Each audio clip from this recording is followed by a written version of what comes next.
Hello, everyone. I'm Eric Cox. I'm a member of the Netcapital team. Let's allow one moment for folks to settle in, and then we'll get started with our webinar with Enviro Water Minerals. Let's allow one moment, please. Thank you so much. As people trickle in, and we're getting some folks already, feel free to go into the chat feature and tell us where you're calling from. I know we have a couple of different regions already represented on this call. I'm calling from Southern California. We also have Austin, Texas, and Houston, Texas on the line as well, right, Hubble? Yes, that's exactly.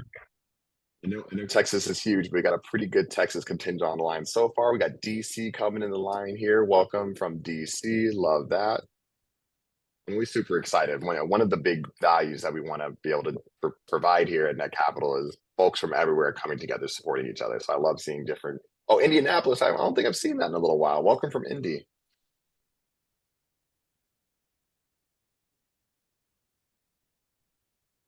Maybe then. Okay, let's go ahead and get things started here. Thank you. Welcome again. Today, I'm excited to welcome Sue Snyder and Hubble Houseman with Enviro Water Minerals. As always, this company is actively raising capital on the Netcapital platform. You can go ahead and visit netcapital.com and search EWM or Enviro Water Minerals. You can go ahead and select the link that I just added into the chat feature. That'll take you directly to the offering page where you can learn more and you can invest, or you can go directly to netcapital.com/companies/Enviro Water Minerals. I'll go ahead and add that Enviro Water Minerals. Go ahead and check that out. So grateful to have the two team members on the line here to discuss a few quick housekeeping items. Please do use the Q&A feature built into Zoom. I know there's also a chat feature, but the Q&A feature is so much easier to track all the questions as they come in, and we're going to get to as many of those as possible. And do ask your questions. We really are here for you and your thoughtful questions. We do want to keep this as interactive as possible. So please do go into the Q&A feature built into Zoom, ask us your questions, and we'll get to as many of them as we possibly can. All right. With all that being said, please join me in welcoming Enviro Water Minerals to the stage. Come on in, Sue. Tell us a little bit about what you're building here. Great. Thanks, Eric, and thanks for giving us this opportunity. Nice to meet you all virtually. So Enviro Water Minerals, we are a water technology company. So what we do is we create new water processes.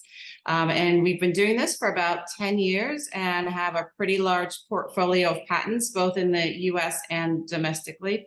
Most of our patents revolve around desalination. And so they're basically creating new processes, not new pieces of equipment, but putting existing pieces of equipment together in unique sequences and coming up with new processes to desalinate water. And we can do that by having no waste. So this is an interesting area. We pull out the minerals and the water and make valuable products out of everything. So it's a unique process that we hope will be able to bring affordable water to the world. Yeah, as if we're not solving an incredibly important issue here. Let's talk a little bit about the bigger, broader problem here. So, broad strokes here. How big is the issue of water conservation and the need of fresh, clean water for folks? Right.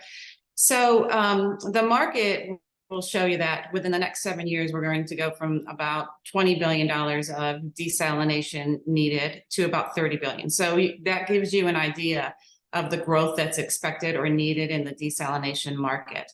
So as everyone knows, the world is really the water in the world is 97.5% is salt water. So for the need for additional water sources, what we really need to turn to is desalination. And so that what we've done is try to create an affordable process that is also environmentally friendly to create the new clean water. Super exciting. And right before we get into team, because I also want to learn more about this Hubble gentleman that's on the line. But before we get into team, can you tell us a little bit about your solution that you're providing in Enviro Water? And I know that I also granted share screen. I'm not sure if you're interested in using that functionality now, but go ahead and tell us a little bit about your solution, please. Great. Okay. So let me tell you a little bit about what the typical desalination facility would bring in, say, 100 million gallons of water and run it through a reverse osmosis. That's the typical. There's a couple different pieces of equipment, but reverse osmosis is probably the most typical. And run it through a reverse osmosis process, end up with 50% clean water and 50% with double the concentration of all the salts and minerals. So that would create 50% of water for people to use, and the other 50% is actually disposed of in the environment. So if it's a seawater plant, it's put back in the ocean. Brackish water plants inland, it's put back in underground. So that's the typical process. So what we have created is basically almost like a water refinery. And what we do is we put different pieces of equipment together to pull out the minerals and the salts individually. So instead of at the end of the day having 50% of double concentration waste and 50% water, what we do is we have a process where we pull out the salts and the minerals individually, specifically one at a time, so that we can sell those, so that they're valuable. Because if you have magnesium and you can make high purity salts, and individually these minerals that are in desalinated water, even the salts and all the other minerals are very valuable, especially now with the energy transition. We're looking more and more for some of these minerals. So this is a very environmentally friendly way to do it.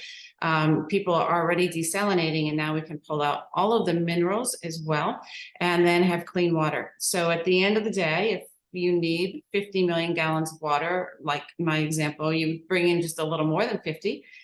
So you're only having to build, capacity of 50%. And then you would pull out all the minerals, you would sell the minerals and the water. And at the end of the day, have no waste and revenue from more than just the water, but revenue from all the minerals as well. So that's a different way to look at water processing. Super exciting. I love the idea of being able to make sure you control for waste as well. And I remember when we first met and spoke about this, it reminded me of the example of, I think it was Ford and kerosene, and gasoline was basically just a byproduct for a long time. And then somebody finally revolutionized kind of the future of automotive industry by virtue of using the gasoline instead of just dumping it into the Ohio River or something like that. Exactly right. Very similar to the oil and gas, how the refinery came up and how more and more products were extracted. The concept is the same here, is that all of these pieces of the water are valuable, very valuable. So we can extract them and use them and have no waste, and then also have a better revenue model because you get to sell the minerals as well. Super exciting. Always love that about what you guys are building here. Okay, cool. So now I know nobody gets to do this alone, and we do have 2 members on the team right now, but there are other members as well. Sue, can you tell us a little bit about you and your background, and then I'll hand it over to Hubble, and let's talk about other folks who aren't on the line as well. Sure. I'm happy to talk about my background, and then I'll flip it over to Hubble, because Hubble is actually a co-founder as well. And so he's been here from the start. So I am a engineer and lawyer. So I have a degree in environmental engineering and then a law degree. And I've practiced in the water or environmental arena for more than 20 years, both at companies as well as large international law firms. And I was actually doing Enviro Water Minerals work at my last law firm. They were a client. And I loved what they were doing. And when they said, would you like to join us? I jumped at the chance because I've been in the water world a long time, and I knew how unique this is. I have known that, for instance, in Europe, they've been talking about this for a long time. They've been saying, gosh, if we could only mine those minerals in the ocean, that would be great. So I was aware of how unique this was, and the team is fantastic, as Hubble will be able to tell you. So I was excited to join. So I've been with the team about a little over 5 years now, and became CEO in January of this year. Great. So my name is Hubble Hausman. As Sue mentioned, I am a co-founder, but I'm also the CFO. So I work on the finance side of things. My background is in investment banking. Worked at Credit Suisse and Baird, and we started this company nearly 10 years ago. And it's based on the ideas of our Chief Technology Officer, Paul Wallace. If any of you guys ever had the chance to meet him, he's one of these truly exciting people where when you talk to them, not only do you recognize that they're really smart, but he's able to explain difficult concepts in a way that you actually feel smarter. So We got involved with Paul because he was putting together a gasification project, which is the process of creating clean coal into usable gases. And he's actually one of the inventors of that technology. And they've built several of these billion-dollar plants around the world. And he's putting together a project in the Gulf of Mexico, and they didn't have any water rights coming down the Freeport area. And so we had to look at doing desalination as an option to generate water. And unfortunately, the cost of desalination is so high and it's so wasteful, and had all the permitting problems that he's like, we can't. This is going to kill our project. So he started thinking about how can we do something better with desalination. Ultimately, the shale gas boom happened, killed the gasification project that he was working on. But the desalination idea of look, we can take this water, we can mine it, we can give everything a beneficial use home, and create value and subsidize the cost of desalination and avoid all the environmental concerns and regulations. That seemed to be a winner. And so he started putting together a business model, and he's not a business guy, so I worked with him to put together a business model, and we launched the company together. Him being the technology guy, and I was the business and finance guy. Shortly thereafter, we teamed with a gentleman named Craig Peterson, who is very influential in the Texas regulatory industry. He used to run a entity called the Texas Water Development Board. Then after that, we brought on a gentleman by the name of Kim Fletcher, who is I hate to sell out his age, but 50 years or so experience in the industrial chemicals sector. So it's really important that since what we're making isn't just water, it's also chemical and minerals, that we had someone who really understood the chemical and minerals markets. At this time, that's our core team.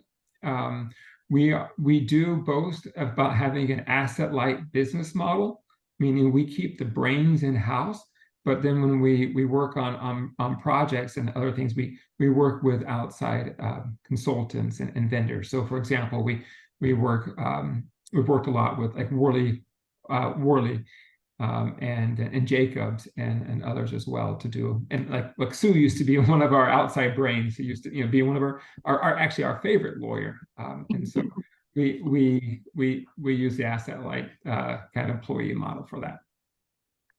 Absolutely. And then I know there's one last name on your team section here, Sam Fletcher. Can we share a little bit of details about their background, and then we can keep on to the next questions coming in here. Yes. Sorry. So I call him Kim Fletcher. Sam, I guess, is his official name. But Kim is what he goes by. I apologize. I do see that. Yeah, that's right. That's his nickname. Okay. No, so we got the whole team covered. I didn't want anybody left behind. Yeah, I didn't want to. We look at this recording later, and we don't want any bad blood. Okay, that's fantastic. Thank you so much for sharing the details about the team. Strong group behind you, but still keeping thoughtful about capital preservation. For those who are unfamiliar, and Sue, you alluded to this earlier, can we talk a little bit about the market for this product? So how large is the market for desalination and for the kind of the mineral recovery program that you built as well? Right. So what's interesting about our process is our business model is that we create the IP, and then we license our technology to people who will build, own, and operate the desalination plants. So as we noted, we expect the desalination market to go up by a third in the next 7 years. So that's huge numbers of plants that will be going in. And so our goal is to create the technology and license it to these plants, is our model. So we don't actually build the plants, we will license the plants. So there's always need for fresh water, as the numbers show, but also you can use our process in other areas. So we have been getting calls, for instance, from the mining industry. So the mining industry, as of course, has really boomed lately because they're mining all the minerals needed lithium and copper and nickel for the energy transition, to have the batteries so that we can do the energy transition. And traditional mining has a waste product called mine tailings, which is very contaminated. And so we've been getting calls about using the mine tailings and creating, clean water as well as minerals out of that. We've gotten calls with regard to the hydrogen sector, which is also another area that's booming, that needs water. So our market is actually much bigger even than just the desalination of the water needs for people. There's many different areas and problems with regard to water that needs to be cleaned up from various industries across the world as well. And so the mining industry is another one that's really booming right now, and the amount of dollars going into that is very huge. And so that's another potential avenue for us as well. That is a really interesting way to go. And that'll be so great to be able to coordinate with them to keep that wastewater from re-entering kind of areas that they really shouldn't be. And for those who missed the numbers earlier, we were saying that in 2021, it was about $20 billion just in the desalination market, excuse me, but projected to be 32 billion by 2027. Just the desalinization. I'm sorry, I'm having a lot of trouble with that phrase. Just the desalinization market, not talking about the mining and other applications as well. Right. Another application I should just throw out, because it's also really booming, is produced water from the oil and gas fields. So when you bring oil and gas up from the ground, you actually have a wastewater that comes with it. And in some areas, such as the Permian, it can be up to 10 to 1 or 20 to 1 of water to oil. So it's like a lot of water that's coming up. And currently that water is also being disposed of back down into the ground. So we have been working on using that water, of creating a new water source as well. And we actually have a contract with an entity in the Middle East that is working directly in that area too. So that's another big area that has come across our screen too. That's an exciting application. And I think you referenced the Permian Basin there. And I'm not sure if it still is, but I know at one point that was the largest oil field, I want to say, in the United States. And that's 10 to 1 water to oil that comes out of the Permian Basin. And it can be more and it can be less. I mean, it varies depending exactly where you are, but there is a lot of water, and the water has traces of oil and gas and things, so it's not drinkable. And so it's put back into the ground, typically in injection wells, and that's actually causing a problem, not just because of the contamination potential eventually, but also it's causing seismic issues. So there's been more earthquakes because of the pressure of pushing a lot of this water underground. So there is a big need to figure out what to do with that water source. And so that's another area that we've been called into to look at and have put together a process for as well. This is always my favorite part of speaking with bright entrepreneurs, is you learn something new every time. So thanks for sharing that tidbit. I have that there. I did not know. Great application. Any other interesting applications that as we transition away from speaking about the market? That's a lot of really cool applications, but I don't want to leave any on the table. I don't know, Hubble, can you think of others? I mean, we've been approached by just saltwater intrusion issues. What are some of the others, Hubble, that we've been approached by? Well, there's minor distinctions between the types of desalination we'll do. Like, for example, there's brackish water, which is a lot less concentrated. So there's smaller plants, less profitable. Those were inland plants like the El Paso project we worked on. And then there's also the seawater plants, which are usually very large in scale. And so we're working on stuff in the Middle East on those large scale seawater desalination plants. Oh yeah, that's very interesting. Okay, yeah, so just those slight differences, but the kind of a unique application there. Interesting. So, well, thanks. As a reminder, please continue to ask those questions in the Q&A feature, and we want to make sure we get to as many of those as possible. So please continue to ask your thoughtful questions. Thank you to our attendees. Let's talk a little bit about, you mentioned your revenue model being largely on IP and licensing the underlying technology. Can we talk a little bit about your IP strategy and the defensibility that you've been able to build out by protecting your technology? Yes, definitely. So as we mentioned earlier, in the oil and gas field, there has always been process technology. It's been around for a while, since as you rightly noted, Eric, when they used to only refine crude oil to make kerosene to replace the whale oil, and then they realized, oh, this gasoline keeps catching on fire, maybe we can use it for something. And so, that process technology has been in the oil and gas field for a long time, about putting together a series of different types of equipment to continue to pull out valuable items. In the water arena, as I mentioned, we're really on the front end of water process technology. Typically, it's one piece of equipment or two at the most, maybe a pre-treatment as well as an RO. Has not been processed because the only output has really been clean water. We haven't been really interested in pulling out all of these other products as well. So we've been seeking patents over the whole 10-year process. And we have over 10 in the US and over 10 internationally as well. And we have many more in the works. So we see ourselves as positioned on the front end, that this will probably get to be a more popular things such as the oil and gas, that processes will become more plentiful in the water arena. But we think that we're on the front end. And so what we try to do is we try to patent, as Paul says, try to figure out the shortest path from the bottom of the hill to the top of the hill, but then also try to figure out different ways that you can meander up. So it's not just, we try to make our patents very broad, to cover many applications and seek as broad as we can. And what's interesting is whenever we file a patent, as I'm sure everyone knows, that does patent work, you initially get some information back that says, hey, these are patents in your space. Can you tell us why they're not, they're different than yours? And when that happens to us, 90% of those, these are patents in your space, are actually Paul's patents. And so that also gives us, reassurance that we're really, really on the front end. There's a few other, but not many. As I said, almost we're really on the front end of the patent area. And we do see this as sort of as oil and gas, that it will be the future, that you will want to use everything valuable in the water. And in the oil and gas field, most of the process technology, I think about 80% is owned by one company, and then there's a few pieces outside. So, what we would love to do is just continue to build up our portfolio, the same as what they did in the oil and gas field. Yeah, that's fantastic. I think your IP diligence and obviously having your CEO come from having the legal background that you do in the environmental space specifically, I think is obviously a huge benefit. And I do want to talk a little bit about kind of your past successes and what you're looking to the future on those successes. But before we do that, I'd love to drill down just for one quick moment. You have a great graphic on your offering page. And so I'm going to use this as opportunity to remind folks that we're on the line with Enviro Water Minerals.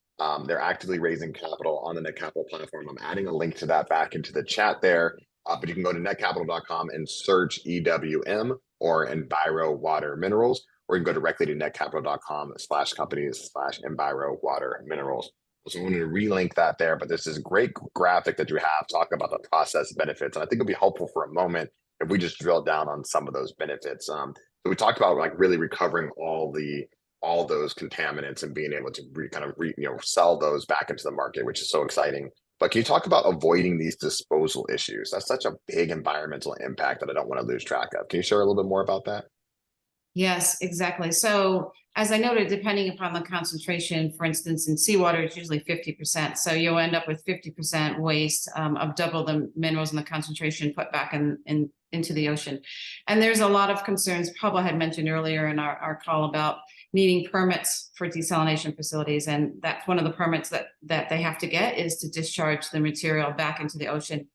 And it's very difficult. It can cause harm to sea life and seawater. And with climate change, the concentrations are already getting higher.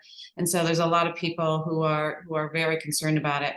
In addition, a lot of the places that have called us recently, they are in, really unique sensitive areas. So, for instance, in a bay or in an area or a small sea, and they can't really afford to have the concentration increases like that, because it can't disperse into a gigantic ocean really quickly. And so it can build up pretty fast.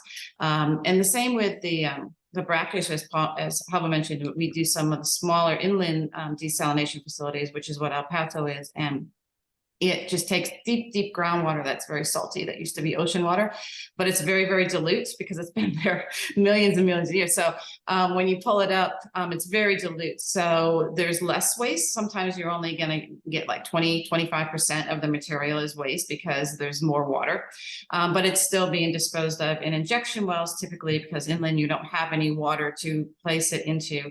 And is causing these issues with regard to earthquakes, as well as people worrying about it may, increase concentration of the groundwater that's already there. So you have a lot of the issues of disposal that really are a big concern. In fact, there's been some places in one country in particular that they said that they've tried to get a desalination facility there for the last 5 years, and each time it fails because the citizens don't want the waste material to be put back into there. And that area is a very smaller area. It's a sea that eventually goes into the ocean.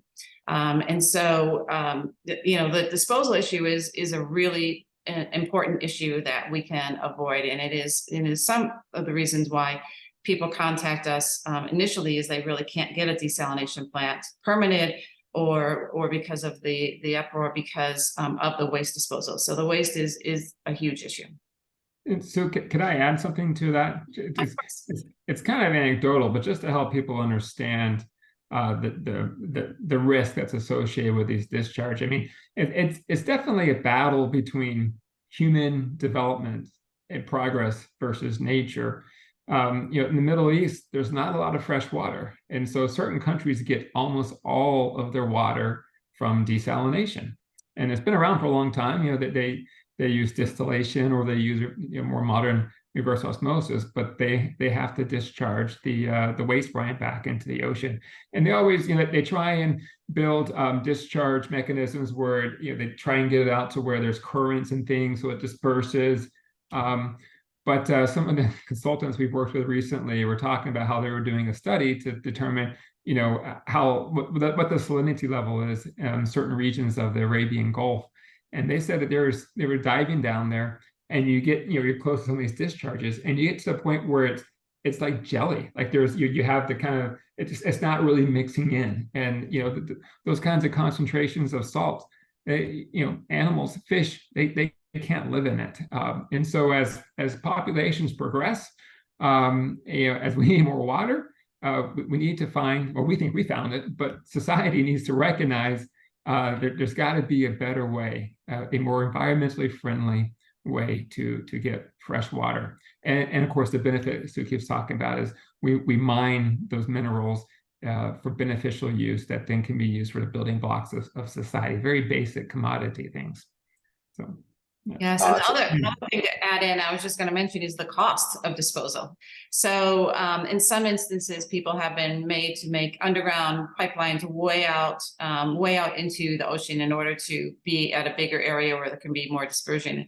That can be a mile-long pipeline, or building an injection well and then injecting water, or the pipeline. We had one person who was piping their water 12 miles or so, right, Hubble, and then into injection well. So even the cost of disposal is an issue, as well as, of course, the environmental is, of course, the biggest concern. No, thanks for that, though. It's great to think about in that perspective, and I appreciate that anecdote as well. I think we take that for granted, access to fresh water, although I think a lot of us will stop doing that soon. We're seeing states all lobby for access to the Colorado River. Like, this is at home, by the way. This is not just the Arabian Peninsula. This is, we're going to have to come up with some real solutions right here in California, Colorado, and everywhere relatively shortly here. So I really do appreciate that anecdote, and it is a domestic issue as well. There are two other features that are just super exciting about what you're building here. Can we talk a little bit about your water recovery rate? We're keeping almost all of this water, right, Sue? Yes, exactly. So, the water recovery rate we can be around 99%. So pretty high, depending. So the amount of water you bring in that can convert into clean water is almost all of it, which is a great thing, in terms of both, having the most, economical and the most efficient way to get clean water to people, is that our rate is so high. And the seawater rate is, for typical desal, is more like the 50%. So the fact that we can take it and be pretty close to 98, 99, depending upon what's in the particular water, and turn all of that into clean water is a great thing. Amazing. Nothing short of miraculous, and it feels magical. That's an incredible recovery rate. So congratulations on getting to those rates. Last piece, and we'll transition back into more questions coming in from the audience. But oftentimes when people push back on desalination, look, the first time I got it, there we go. They often talk about the energy required to kind of heat it and be able to do that reverse osmosis process. Can we talk about the high energy efficiency of what you built here? Right, exactly. And how about, I don't know if you wanted to, I feel like I'm talking all the time. So if you want to jump in and do the energy, and then I can add more. Sure. So there is a lot of energy required in desalination. And so some of the mineral products that are also manufactured as part of our process are also in high energy consumption industries. So for example, we're making, like Sue mentioned, magnesium metal, right? I mean, taking that from a trace element, not trace, but a very minuscule element all the way to a metal. There's a lot of steps. Hydrochloric acid and caustic soda are two common, very basic chemicals that we can take out of splitting NaCl, like salt. And so those are also energy intensive industries. And so what we do is we package them all together to use the heat together.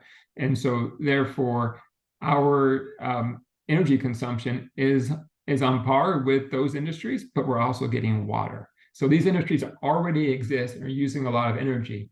We would do the same. We do the same thing with our technology, but we also get the fresh water. So how do you allocate the energy to the water versus the industry? I don't know. You could say no energy, right? Or you could say we split it up some way. No, that's super helpful to think about in that way, that you kind of the energy at the end of the day is being used. How do you allocate which way it's being used, and being thoughtful about how much energy it takes to do the process is really important. Sue, did you want to add something on top of that? I know you also had your thoughts. Well, I mean, along the same lines as Hubble said, that basically our plant uses less energy than if you were just to make the minerals. The fact that a lot of people are upset about the amount of energy that it takes to make water, really the water is a byproduct, and really there's no additional energy if you were to just make the minerals the way they traditionally make the minerals. So it's almost like it's no additional energy, to produce the water. So it's a good value in terms of what you're getting from the energy. And so, but also I just want to point out that we, through our work with this Middle Eastern entity the past couple of years, we've developed applications for our technology using only clean energy, only solar and wind and other forms of clean energy, balancing the intermittent availability of these technologies. And we have patents around that as well. And that's where we believe the technology is going. So yes, it uses energy, but we're steering towards using clean energy. Right. Fantastic. I know it's an important piece. You could use some of those renewables to be able to drive the system here. Really, really important. Let's take a little bit of a transition here over to some of the successes to date. So we're going to hold off on future successes for one moment. Let's not look into the backfield too far yet. Let's talk just a little bit about some of the accomplishments. So we talk about your successful pilots that you've been able to run up to this point. Sue, do you want me to take that one? That sounds great, Hubble. Okay, sure. So we started with looking at a project in El Paso, Texas. It's an inland desalination plant that right now pumps their brine 27 miles away and injects it in another aquifer. It's an aquifer that doesn't necessarily recharge. There's all kinds of environmental concerns there. So we started looking at that project and talking to El Paso about using our technology there. And around that project, we did successful bench scale testing and laboratory testing. And then we actually did on-site pilot testing where we rented equipment and brought it out and hooked it all up and successfully ran it for several months for El Paso. And actually San Antonio, we did it for a San Antonio mixture as well. And all those pilots were very successful.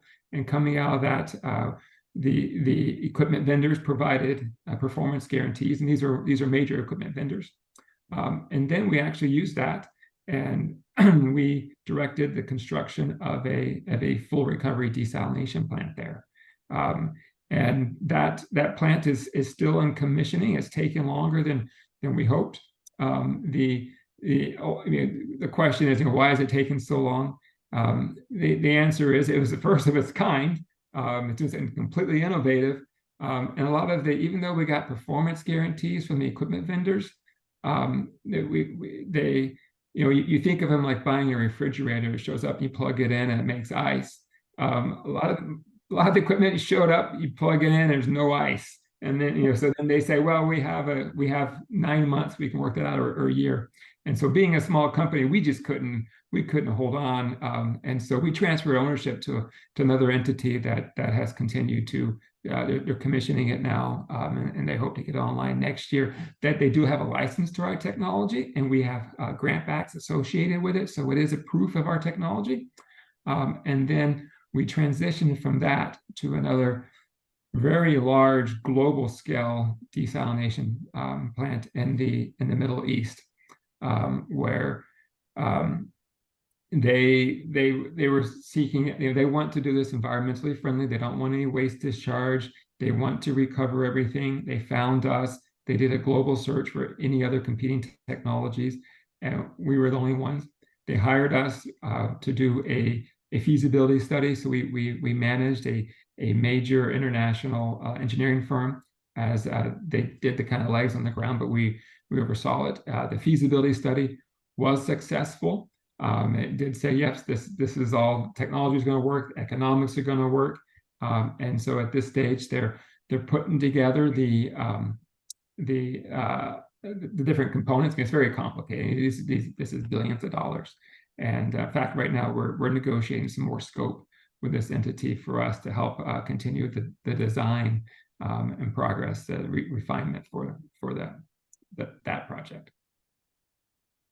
And the feasibility studies that you ran for that desalination plant, it sounds like you performed on brackish water, seawater, and produced water. We really kind of covered the gambit on those feasibility studies. Am I thinking about that right? So that's a good question. So typically, when you do a feasibility study for a client, you're doing it for you decide on a design basis. And so for this Middle Eastern one, that was a seawater feasibility study. So yes, we performed it for them, but we've also done feasibility studies for produced water for clients, and we've also the brackish water ones as well. So in fact, the first step we took for that El Paso plant is we did a feasibility study, and then they moved on to piloting, et cetera, et cetera. Okay, great. So a bunch of studies, different locations, different types, but we've been able to do a feasibility study on each of those, just not all at the same time. I'm sorry, I didn't mean to allude to that. That makes sense. Exactly. So our technology is such that, we have a process, but our technology officer may make a different process, or he may make different minerals or combine different minerals to make different end products at various sites. So it really depends on what's in the water, concentration, what size you want, where are you located? Are you located near any big needs that we can satisfy? And so every single plant design is really its own design. That makes sense. A really ad hoc basis and really being thoughtful about what's the exact right design for the study that you need at the time. That's really cool. Okay, cool. Now let's peek into the future here for a little bit. So I'm going to do a couple of really just generic disclosures. Now we're going to talk about the future. The future is inherently speculative and uncertain. Past performance is no guarantee for future performance. But with all that being said, let's talk about some of the next major milestones that you're excited about. And we can start with COP28. Why don't you tell us a little bit about that exciting update here?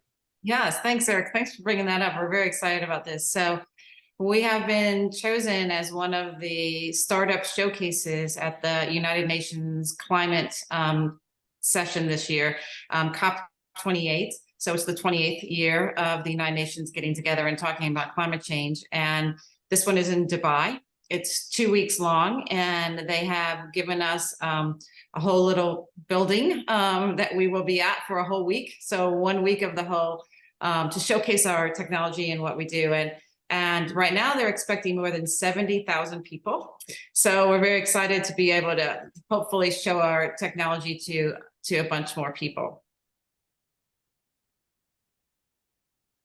And for those who are unfamiliar with the space, can you talk about that kind of the few folks that are able? How many folks were invited out to the climate session that you're attending, and like how unusual is this for a company of your stage to be able to get that type of attention? It's super exciting. Right. So they do have a certain number of spots for startups. And so that was what we were, someone who knew us, who just learned about us in the Middle East said, this is something you need to look at. This is how you apply. And they select a few startups that they think the world needs to see, that they think are, as they say, potential to change the world with innovation. And they have thousands and thousands of applications. And so we're lucky to be able to be included in this, and very excited again to be able to meet many people. We've talked to a few companies that we've been, discussing about potentially doing work, and they're all going to be there. And so it's really going to be a great place for us to continue meeting and also meet new people and showcase our technology, which is why it's called a showcase startup. So so we're excited about that. That is super exciting. And you've had a chance to present about this technology, a couple dozen times in the past. And I know you've been recognized a couple of different instances. So I do want to circle back a little bit to the past for a second, but you were recognized in 2017 and 2018 for two different distinctions. Could you tell us a little bit about your Innovative Water Supply Award and a little bit about your Global Water Distinction Award before we talk about more exciting updates to come in the future? Can you talk a little bit about those two distinctions? Sure. How about you want to talk about those? Yeah, sure. So the first is from the Texas Water Development Board. When we were working on the El Paso project, everyone is super excited that we have the solution to the environmental and cost problems that we've been talking about, and so I can't remember how we got nominated for that. It's been a couple of years, but it was a really big deal, and there was it was part of a big conference and a dinner around it. So it was really exciting and prestigious.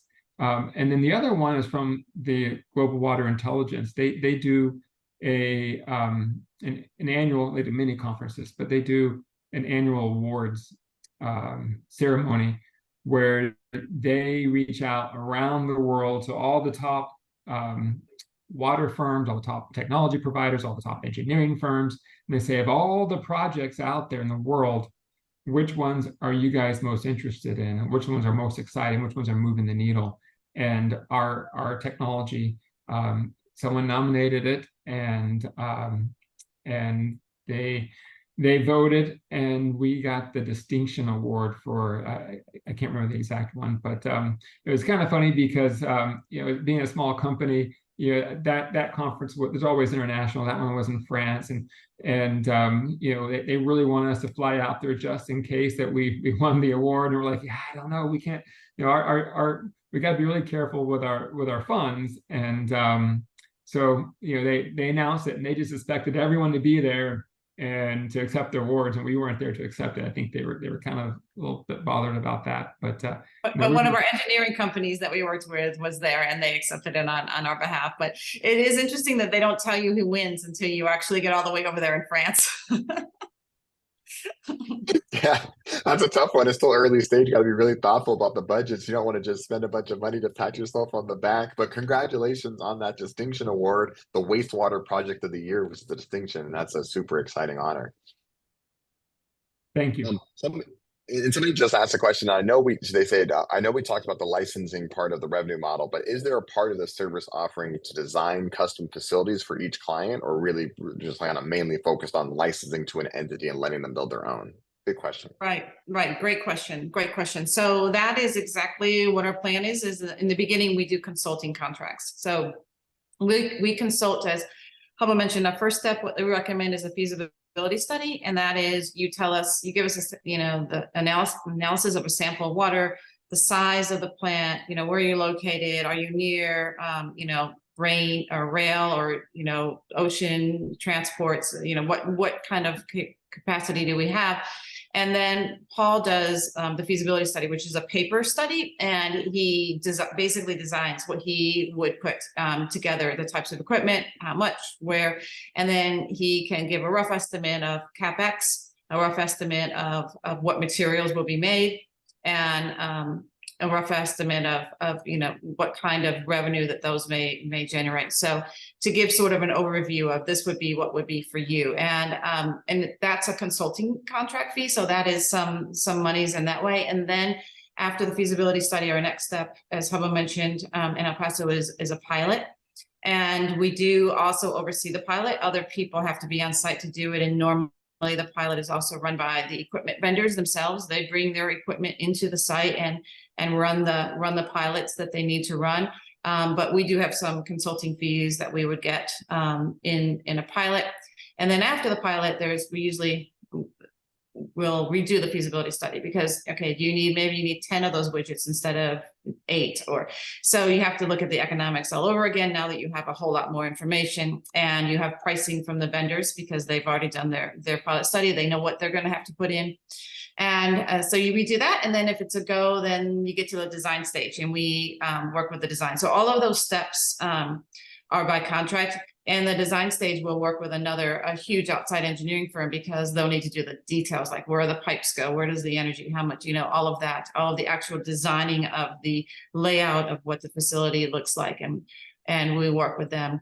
And we also help out with commissioning. So we've done that in El Paso as well, as gone on site and help out with commissioning if they need help, because our goal is to make all of our clients that eventually will own and operate successful. So it's a win-win, which is why the bigger fees really are the licensing, and the licensing is really based on the way that oil and gas people are doing the license, which is there's an initial upfront license fee, but there's also an ongoing royalty based on the revenue. So it's a win-win, because we want them to actually get to that point of revenue as well. And so we want to help in any way we can to get them there. Absolutely, a big team effort, but that progression was super helpful for me. Thanks for going kind of step by step on that. So thanks for that great question from the attendees, and I think that was a very thoughtful and thorough answer. As we get towards the conclusion here, we got a couple more questions queued up, but we want to talk about competitive landscape, and we alluded to it earlier that this is a pretty unique application, the way you build out your processes, but with 10 U.S. patents, granted, and 10 more patents for other countries. Spread out across, more patents across 10 other countries. Let me be very specific there. You do have a really strong defensibility and moat here, but are there other players that can't necessarily play in the exact same sandbox as you are because of your patents? Are there other players that are kind of adjacent though, and that you would still put in your competitive landscape? Yeah, so there are people who will take out 1 or 2 minerals in addition to the water. So there is quite a big area of a few people that are playing in what they call zero liquid discharge. They call it ZLD. And their goal is similar to ours, is to have no waste water put back into the ocean or into the ground. However, the zero liquid waste also tells you that there's solid waste. So they do create solid waste. So some of them are taking some of the salt waters and putting them in large settling ponds and evaporating off the water, but you still have the solid salts, which are now contaminated. That's the problem with putting all of the minerals, squishing them all together, is that you then will have really dirty salt, contaminated salt, which maybe you could sell for road salt, but usually the places where you're getting that are in the places that don't have water, which are in the South, and they don't really need road salt. So it's not really a valuable way to sell then that material, so it just becomes a waste. So there are quite a few people in the zero liquid discharge play, but again, they have solid waste, so they don't have all the benefits of the environment, and then also all the benefits of, we get revenue from all those minerals, not just from the water. So it's a more profitable endeavor. So we have those, and then you have people who look at water and maybe try to select out one mineral. So, people that are doing lithium mining from certain waters, and they take out lithium, but they leave the rest in there. So you have some of those as well. But to our knowledge, we don't know anyone that has the full recovery. And we actually have trademarked that name, full recovery desalination, because that's our goal, is to recover everything, like to have no waste, not just no liquid waste, but no solid waste either. So, we think we're as we mentioned before, probably ahead of the curve, which is great in terms of us. Hopefully we can continue to keep the pace and keep going at that rate. No, that was so helpful. I wanted people to understand what that other side, the zero liquid discharge, looks like, because it does ultimately still solve some of the problem, but why solve some of the problem when you have this unique opportunity to solve the entire problem? So, and I like the geographic differences, right? The access to water versus the need for road salt. That's a fun one when you have such a diverse climate that we have in the United States. Um, Last couple of minutes here, and I'm going to do another preface here. Let's talk a little bit about a potential exit for investors. And again, potential is the operative word here. So future is inherently speculative and uncertain. But can you talk about, are there avenues that you imagine a potential exit for investors here? Are there some that you're leaning more towards than others, like more leaning towards M&A than IPO or anything like that? Hubble, why don't I let you take that as our CFO? Oh, sure. So, we have been approached in the past about joint ventures and acquisitions and things, but we see a lot of value for our company. Sue talked about the revenue model of getting consulting contracts to cover operating costs while we work towards the license fees. Once we start collecting some of these license fees, they're substantial. They make a lot of money.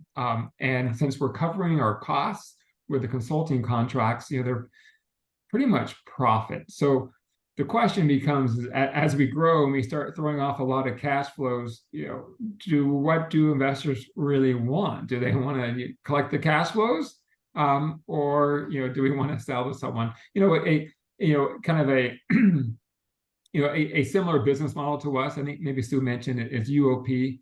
That they're owned by Honeywell right now, but they own most of the patents around, or a lot of the patents around the oil refinery industry. So there is precedent for companies, companies like us, to be part of another company's portfolio. But my initial reaction is, let's get these cash flows coming in the door, and then we can deal with the problem of how the people really want to maximize the dollars you're collecting. No, that makes a lot of sense. And it sounds like you're relatively flexible, but you see such a great opportunity to spin off cash flow that maybe it makes sense to continue to run on revenue rather than really kind of take that earlier exit on the way out. And Eric, I saw one other question in the Q&A that I was wondering if I could answer, because that's also a really good question. Absolutely. So the question was, what is being licensed, since we don't sell equipment? And that's a great question.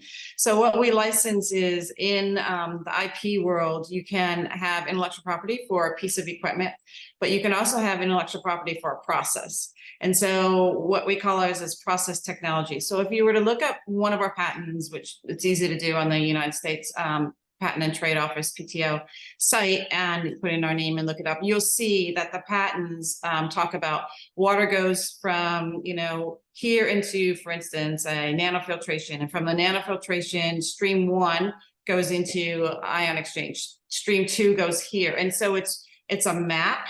I sort of like to think of it as kind of baking a cake. People may have patent on flour, however they made it, or whatever they make, but then there's a process. You put them all together and you make a cake. And so what we have is process technology, which is we mentioned, which is why it's fairly new in the water field. It's been around in the oil and gas field forever, but it really is just a process. And it talks about then how each stream goes and where it goes and what comes out of it, and that way it talks about basically how the whole process works. Yeah, great question there. And I thank you for taking the time to make a nice little thorough answer there. Really thoughtful around the IP strategy and licensing the underlying processes. Perfect. I think that sets us up perfectly for our final question here, and we can tie them together. I like to think of this as kind of like a deal highlights question, but it's also kind of a closing remarks. So before I get to that last question, I want to remind folks, we are on the line with the good folks with Enviro Water Minerals. They're actively raising capital on the Netcapital platform. Final shameless plug here. You can go ahead and click the link that I just added back into the chat, or you can go to netcapital.com and search EWM. or you can go directly to netcapital.com/companies/Enviro Water Minerals. So go ahead and check that out. And I do again have that link in the chat as well. So on these closing remarks, if you could share with folks, a little bit of the deal highlights that we covered, that we could summarize those a little bit and talk about why is now the perfect time to go to netcapital.com and invest in your company. Great. And we can get it from both of you guys. I know you guys have been really good at like spreading out the, let's do both. Yeah. I'll give a couple thoughts if you want, Hubble, and then you can jump in. Does that sound good? Sure. So where we are in our company is that we are still in the gathering the contracts to go through the feasibility studies, the pilots, and that process that we have to eventually have the license revenue. So to build a desalination plant takes 3 to 5 years, right? I mean, these are big, huge projects, either multiple million or in some of the instances, like the one we've been consulting on is $1 billion. So they're huge projects. So, but it will take us a while to get to the licensing revenue. But so that's why, as Hubble and we said, we are right now doing the beginning part to cover costs. So what we are looking for is just some more ways to do more marketing, maybe get some more people helping our technology officer to be able to do more of these contracts and to be able to hit more people, so that hopefully a percentage of these will go into the licensing and the revenue stage. But because that's down the line, what we really want to do now is expand our offerings and try to get to as many potential customers as possible. Yeah, so why invest now? As Sue mentioned, now's the opportunity, because right now we're looking for capital. This is the first time we've opened ourselves up to something like this, because the runway. And Sue, I was thinking that you were going to talk about some of maybe the new contracts, the new agreements that we have in place, that we're looking to bridge, the runway here to get to those. Exactly. So yeah, sure. So another thing that we're doing, and we'd love to get more of these, is we now have 3 distribution contracts. So they are contracts with entities in different countries that are interested in taking our technology to the people within that country or within their sector, which is great because, again, it adds us more arms and legs. We're a very small team. To get around the world and to try to amass the customers is a hard thing. So we have signed 3 of those just since January, in 3 different countries, three people looking to distribute our technology in those areas. So that's helpful, and it would be great if we could continue on that line as well. To again, it's a small team in order to try to go and market and find the customers that we need, and even if we know who they are, to be able to have the time and the expertise to handle all of that at the same time. And I'd also add, why now? It's opportunity to get in at the start of something that we think is really exciting. We are hopeful and expect that once some of these plants get established and get recognized as the right way, the environmentally friendly way, and the least expensive way, once you are able to capture all the revenue from the various products to do desalination. So we in an asset-light model where we aren't putting up the capital, where the entities themselves are doing desalination, and they're partnering. Like, for example, in the case of our client in the Middle East, they're bringing in global scale partners for the mineral side of things.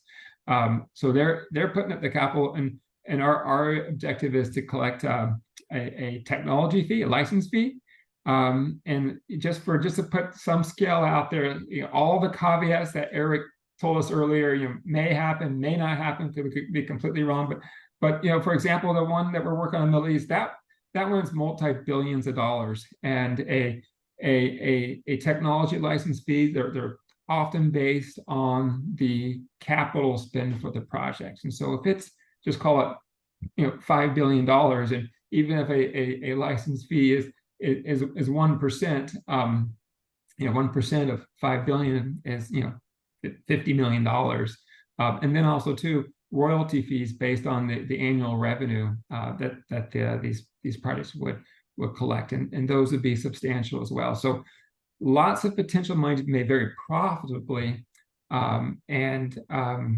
again, once you get, I feel like once you get one out there and people see it, they're like, well, why wouldn't we want to have cheaper water, more environmentally friendly water, and be part of this desalination revolution.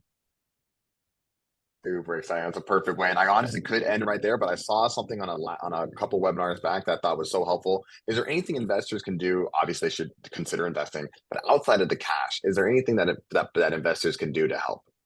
I saw that question before, and I think that's always a good one. Oh, I think any word of mouth about our technology and what we're doing is fantastic. In fact, to be honest, Eric, and I don't know if I've mentioned this to you, but just being on Netcapital, people even coming to our inquiry site has drastically increased. We've been watching the traffic on our website. And so I think one of the side benefits we've been getting out of this is just awareness, to be honest. And so, yes, word of mouth or awareness, or if you know any companies or anyone interested, love to hear from them or you as well. So yeah, anything you can do to help spread the word would be great. Perfect. Well, I think that's the perfect place to end. We're 1 minute over. Thank you for everybody for sticking around. I want to thank our attendees for your thoughtful questions and joining and participating. And I also want to thank, of course, Sue and Hubble here with Enviro Water Minerals. Again, that link is actually in the chat there. You can go to netcapital.com and search EWM, or you can review the offering page. And if you're so inclined, you can invest. And before I let everybody go, we actually do record these. So we're gonna upload a recording to Netcapital's YouTube account in just a moment. You can go directly to YouTube and search Netcapital, or you can go to the link that I just added into the chat there as well, where you will be able to see this video in the next day or so, where you can review anything you might have missed, and of course, share it with someone you think that might be interested who was unable to attend. So word of mouth was the only ask outside of cash. So I wanted to put that last little plug there. Thank you again so much, Hubble and Sue. It's so great working with you both. Thank you. Thanks for the time. Thanks, everybody. Bye.